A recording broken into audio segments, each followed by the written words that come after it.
Let's talk about the Constitution. So we have constitutional government. We're a rule of law, not of man. What does that mean? Well, a constitution is a document that is designed to limit government, not the people.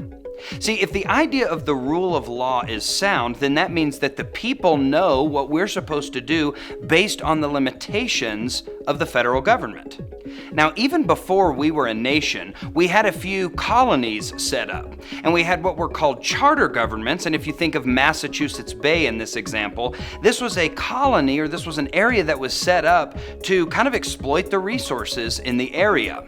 And then we had another type, this was called your proprietary colonies. And so this is like Jamestown. And the idea here is that you get together by the consent of the king, and you kind of run this new colony as you see fit.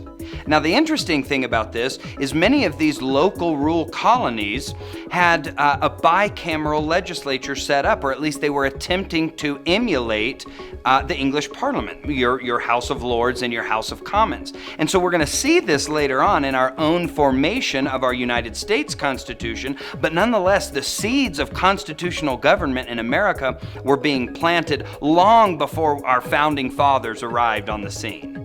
So there were 5 specific, what we would call precedents, that ultimately led to our constitutional government. The first is the Magna Carta. Now, this was way back in 1215 AD, and what this document said is that a king's powers are not absolute. In other words, a king could not just do whatever he wanted. Even the citizens had certain rights that could not be violated by the king. This is the idea of natural rights. We get these rights from God. If we make a covenant with God, as a believer, or as the different communities would do, then with government, we want to kind of emulate that relationship. So now we're going to have a relationship with the government. We recognize their authority, but in turn, they recognize our rights, our sovereignty as an individual. Next, we see the Mayflower Compact. And this was where the Pilgrims would get together and they would decide how they want to live, almost like a communal living situation. And they would write down different rules that everybody in the society would live by. Now, you can imagine this would be advantageous because everybody's under the same set of rules. There's not somebody that's more in charge of the colony than somebody else, and everybody has the same standard by which to govern themselves, govern their affairs, and govern their relationships with others in the community. Next, we see colonial charters, and this is what we really see when we start to develop our sense of government under our present-day Constitution.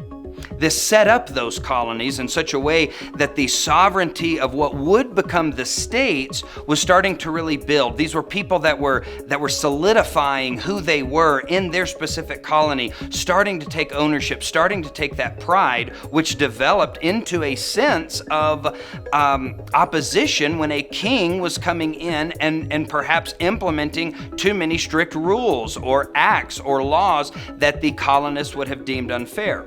This led us to the 4th precedent, which would be our Declaration of Independence. Now, as Jefferson wrote this document, who would later become our 3rd president, he wanted to highlight not just the fact that we were going to be our own unique independent nation, but everything specific to what King George was doing that gave the United States the right to exist. In other words, you broke your covenant first, King George. You broke your covenant first, Parliament of England. So we have the right to create our own government. See, originally our First Continental Congress didn't even want to split from England. We just wanted to establish better rights. But as we know, that didn't work, and so the Declaration of Independence was drafted. This leads to our last point, our last precedent, and that is the Articles of Confederation. This was actually our first constitution in the United States. The problem was, when we say confederation, what does that mean? Well, a confederation is just a group of the states that got together and pretty much said, hey, we'll be friends with each other. We'll form little alliances as we have to, but by no means should we consider ourselves aligned with one another in the typical fashion that we see with the Constitution today. Think about even present day. If you're in Texas watching this course, do you consider yourself a Texan first or an American first? Is somebody from Wyoming first, or are they from America first? Under the Articles of Confederation, you might not have even called yourself an American because you are a resident of the colony, now state, that you are proud to be a part of. Now, this led to what the Articles of Confederation were later named the Articles of Confusion. There was no executive branch, there was no president, there was no judicial branch, no court system to effectively resolve the disputes between the states. Barbary pirates would come in and kidnap American merchants and American sailors. And Congress, as we see it today, the federal government, couldn't establish an army, couldn't establish a navy, couldn't tax to pay for it to even go fight the Barbary pirates. So we started to see a major problem. The Articles of Confederation did not give the federal government quite enough bite to really make a difference. So ultimately, this led to what we have today, which is our Constitution of the United States.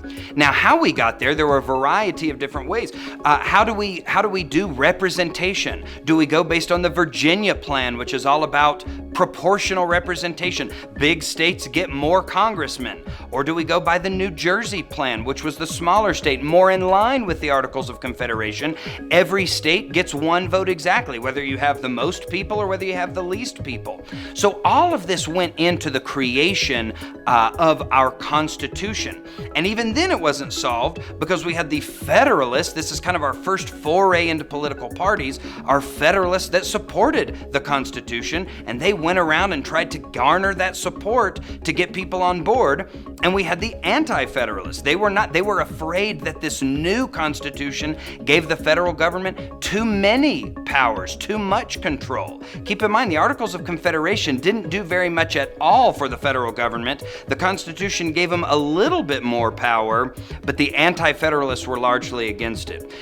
You find that even after the Constitution's ratification and even into present day, we still have a tremendous amount of debate on what the Constitution means, what it says, how it should be interpreted. And that's the fun of really diving into different provisions of the Constitution and seeing exactly what it means for America today.